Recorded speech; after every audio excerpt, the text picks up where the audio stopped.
So I want to use this Reddit as a teaching tool. This woman says, my fiance has been sending pics of me without my permission. How can I talk to him without blowing up? The answer is you talk to him, but you do blow up.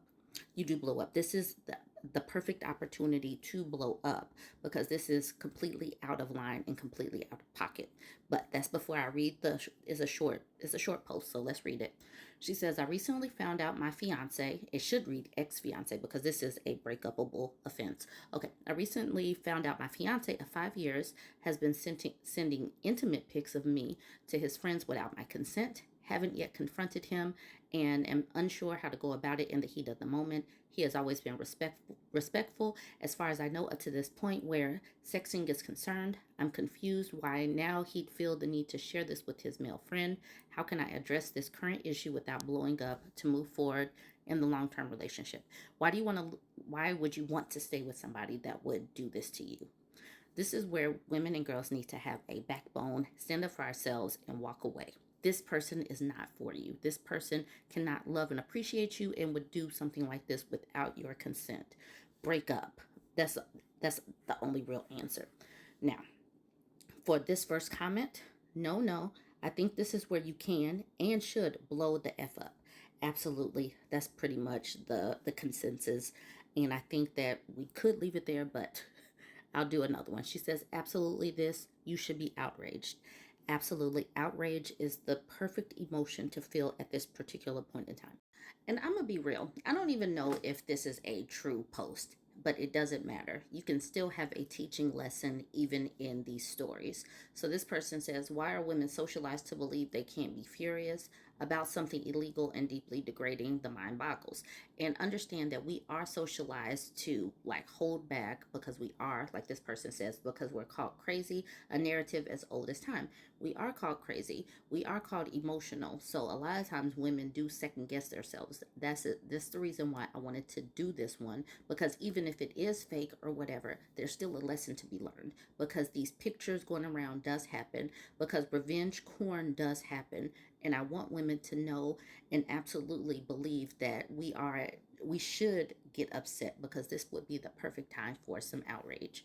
This person says these women are desperate to get married. They will do anything and put up with anything to get a man to marry them. They are terrified of being single. They have a dream in their head, all from societal expectations. Very sad indeed. And that could be true. But you see that women are moving away from them. We are having these conversations in the public square to know and recognize that these things are not okay and that being single is perfectly fine, especially when the alternative is being with somebody that might violate your trust. Never be with somebody that will violate your trust. Being single is better than that as an alternative. So, like I said, I just wanted to have this conversation, put that into the atmosphere that yes, outrage is perfectly fine. Blowing up over this type of thing is perfectly fine. And boundaries. Anybody that would disrespect your intimate moments is not somebody that you should stay with, and being single is better than that alternative. Jump in the comments. Let me know what you think about this one. Don't forget to like, comment, and share. So, a lady from my network sent me this. This story is 2 years old, but the women in my network seem to like the find out season stories. So, we're going to do it. This man says, I still regret it. It's been 35 years and I still regret leaving. I don't know why I'm posting this, but I have to get this off my chest. He's 60. He's 60. All right. He says, I got married young at 18. I married my high school sweetheart. She was smart, funny, kind, and the kind of person who would capture a room, very extroverted. I'm incredibly introverted, but we were a good match. By the time we were 25, we had two small children, and I was happy with how my life was. Then my wife got a new job, and she was excelling, getting promotions, working later. I think you see where this is going. You are wrong, by the way. I cheated on her. While she was out working late to make money to support our children, I was building up a resentment towards her. She wasn't at home to make dinner, and I never bothered to learn to cook. Washing would pile up for a few days because I didn't do it, and I was doing the school run because she was at work. But I never voiced how I felt, and every day my beautiful wife would come home, and I would put a front on and pretend everything was okay when it wasn't. I know if I had told her how I felt, she would have listened, but I didn't. I met a woman at a work thing and we spoke over the phone constantly for a few weeks. Things turned inappropriate quickly and I didn't stop it. I wrote my wife a birthday card telling her how much I loved her and she was an amazing person, and then 2 weeks later walked out on her. And the worst part was she never screamed at me or yelled. She just stood there and watched me take my things whilst my children were in the other room completely oblivious to what was going on. She stood there silently crying. I broke the best person in my life. She ended up losing her job because she couldn't manage the school run or extra child arrangements. So my alimony payments had to go up, and I resented her for that. Looking back on it now, how selfish could I be? The women who I betrayed, the woman who I now betrayed was now a single-handedly raising my children, needed more money to care for them. I saw them every other Saturday, but that was it. My AP and I, my affair partner and I, fizzled almost immediately. She didn't want something with me, and she really didn't want something with me when I was almost broke from paying alimony. My wife was and still is the strongest person I know. She never let me know how much I hurt her, but I heard her crying herself to sleep every night I had to stay over for something with the kids. I spent years resenting my wife for stealing my money, when in reality I knew it was my fault and I still loved her, but was too proud to say. And even though I left, it was her who eventually filed for divorce, because every time she asked me if I had gotten a lawyer, I would say, I'm not ready. Eventually, she filed because she said it was too painful. I said some really awful things to her when I was angry, like, I didn't love you for a long time. I stayed for the children. And every time she just said nothing back. I'll never forgive myself for that. She wanted to make it work. She fought for me every day for months, and I wasn't interested. She loved me even when I hated her. Then she met Mark. He was older, wiser, and he loved her the way I should have loved her. He was and is a good man to her and my children. Watching someone else love the person you were supposed to love forever is quite possibly the worst thing I've ever had to do. I blurted out, I love you to her 2 weeks before her wedding, and she looked at me and then said, then you should have fought for me because I would have loved you forever if you let me. On the day of her wedding, I sat outside the church in my car, telling myself I would object the wedding, but I didn't. That was 30 years ago, and seeing that written in front of me now is just as painful as it was hearing it all those years ago. Having to watch her with him all these years has been my punishment, and I have the odd relationship, but nothing serious. I've had the odd relationship, but nothing serious. I will never forgive myself for what I did. It should have been our 42nd wedding anniversary today. I don't think anyone survives infidelity entirely. I think you learn to live with it. And you should. You should learn to live with it. If you cheat on somebody and you break up your whole family, you should learn to live with it. You should think about it consistently. All the times that you won't get to share, all the memories you won't be there for. You should feel it. You should feel it deep in a hole in your heart that's never quite filled. The hunger that's never quite satiated. You should feel it. And I love that for you. And I hope more people feel that. I do. I really enjoy these find out season stories. Now, just for a couple of the comments. And just so you know, this is in a cheating subreddit. The Reddit is called cheating. So these are pretty much all cheaters or somebody that's been cheated on. This person says, bro, that had to be hard to write out, but by God, it was powerful to read. In hindsight, it's always 2020, but sharing this could very well knock some sense into the people who read it. I kind of identify with you and your ex in the situation. It is a female canine when one partner is sacrificing and striving to make the future bright for both of you and the kids, and it is hard on the person that is holding down the fort. Both lose out on getting quality time together, and it hurts. You just wish people would use loyalty and patience in those situations, but so often something or someone gets in the way. Major props again for writing and sharing. It takes a man to admit his faults and mistakes. Your honesty with yourself and us is appreciated. This is the comment I wanted to read. I wanted to say that maybe you should tell her these things, but don't.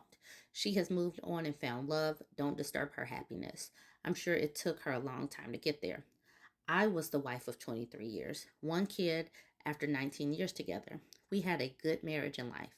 We were good to each other. It was a good marriage. He left me at 41 with a 4-year-old child.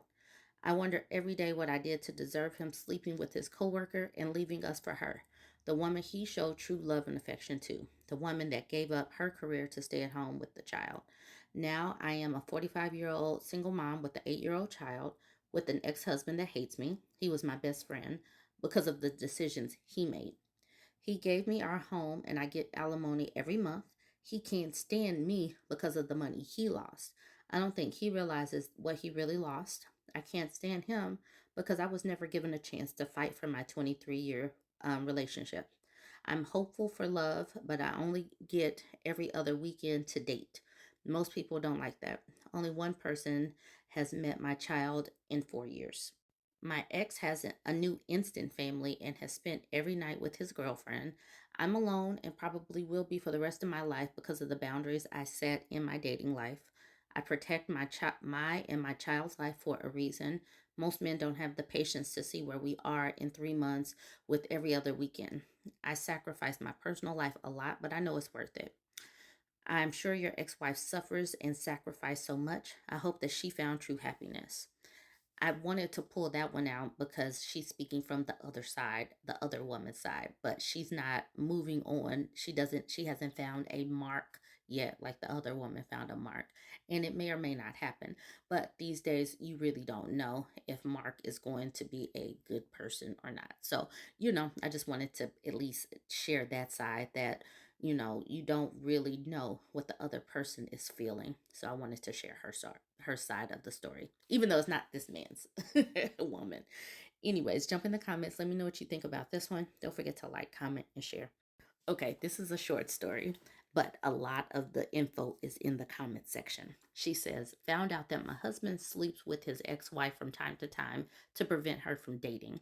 I just want to lie down in a fetal position and cry. We have been married for 2 years, 2 happy years, until I stumbled upon an email from her that says she didn't want to do this anymore because she wanted to find love and meet other men. He answered her that he loved her more than anything, even more than the children. They have 3, and that he would give her all the sex she wanted.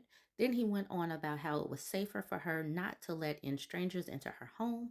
She said that she was done. He asked her to marry him.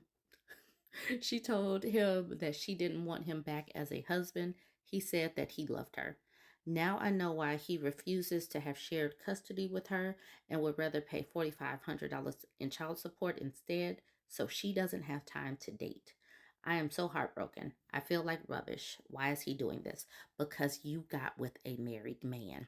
You were a side piece and you thought you were getting somebody good, but you were a side piece. You got a liar. If a man is cheating on his wife and not ending a relationship before getting into a relationship with you, you have gotten with a person that does not have honor. And you are seeing that side of him. You now have a liar for a husband. This person says, oh my God, your husband is a sociopath. He doesn't love her. He wants to control her life. He doesn't love you. He just wants to have you. Save all of your evidence and go see an attorney immediately. Find out what your rights are. You haven't been married for very long, so it'll probably be clean, but you need to account for all the joint cash accounts. God knows what else he's been up to. Out of curiosity, was there any mention about what he would do regarding his current marriage if she accepted his marriage proposal? And the OP says, nothing about me, like I don't exist. This person says he always preferred to keep you as his be on the side. So this person says she is aware of your existence, right? He hasn't hid her from you. And then this person says she is the affair partner. This is just karma at work. And so I kept reading. I was like, what is going on? And then that person says, oh, geez, thanks for clarifying. Once a cheater, always a cheater. And the OP says, no, she knows about me, of course. And then someone responds to the OP, of course she knows about you. You and the husband broke up the marriage. How did you not think he wouldn't cheat on you, whether it was with the ex or not? And the person says, cool, that's how she felt when you were effing her husband behind her back. And someone else says, shouldn't have been a homewrecker. Okay, so this person says, gonna take a wild stab in the dark and say OP is mid-20s, husband is probably 40s. She was the affair partner that ended the previous marriage and is now mad her pick-me status was a lie. She married for the money and is dealing with the consequences. This person says, edit. She admitted in the comment she was the affair partner. And then the OP says, he is 20, I'm sorry, he is 34, she's 29. And then she says, so the rest was correct. And Sass Republic says, why would you expect a proven cheater to be faithful to you? I genuinely don't understand what you thought was going to happen. You know how he treats his wife. You became the wife. He treats you like wife. What is there to be surprised about? And then this person says, right, he's only with you because she kicked him out and is only effing him to get back at you. And now she's done. You should move on, but sounds like you were looking for a sugar daddy, so now you have nothing to fall back on. No one here feels bad for you. You will stay with him until he leaves you. He doesn't love you. Okay, so then the OP says, it is all making sense now. He tried for months to make her leave her job, and he would pay her salary. Probably same reason, so she doesn't find someone to date. She refused every time, even when he doubled the offer. When I asked him why, he said that he didn't want her working while the children are in daycare and with her parents. See, she's a doctor, so she works long hours. I believed him because it made sense. And somebody said, OP, what do you do for a living? The OP says, I'm a stay-at-home wife. Okay, and she says, and she's a doctor. How old is she? 34, 35, I don't know. Then they ask, did he have a prenup with her? Does he have a prenup with you? Did he leave the big house to her? Who owns the house you live in? The OP says, no, he didn't have a prenup with her. Yes, he has it with me. He left her the house because she has the children full time. They didn't want to change their lives too much. We live in a rented apartment. So this woman who's the affair partner is living in an apartment with the man that she won. She won. He's cheating on her, and she's a stay-at-home wife. They don't have children. They do not have children. She is not working, and she signed a prenup, so she won't get anything, and they've been married for 2 years. This is the prize that you get when you get with a person who is a liar and a cheater and has no honor. This is the prize that she gets: stress and nothing. Stress and nothing. Okay, I was amused by this one. I hope that you are too. Let me know what you think about this one. And if you made it this far, go ahead and hit the subscribe button. Don't forget to like, comment, and share.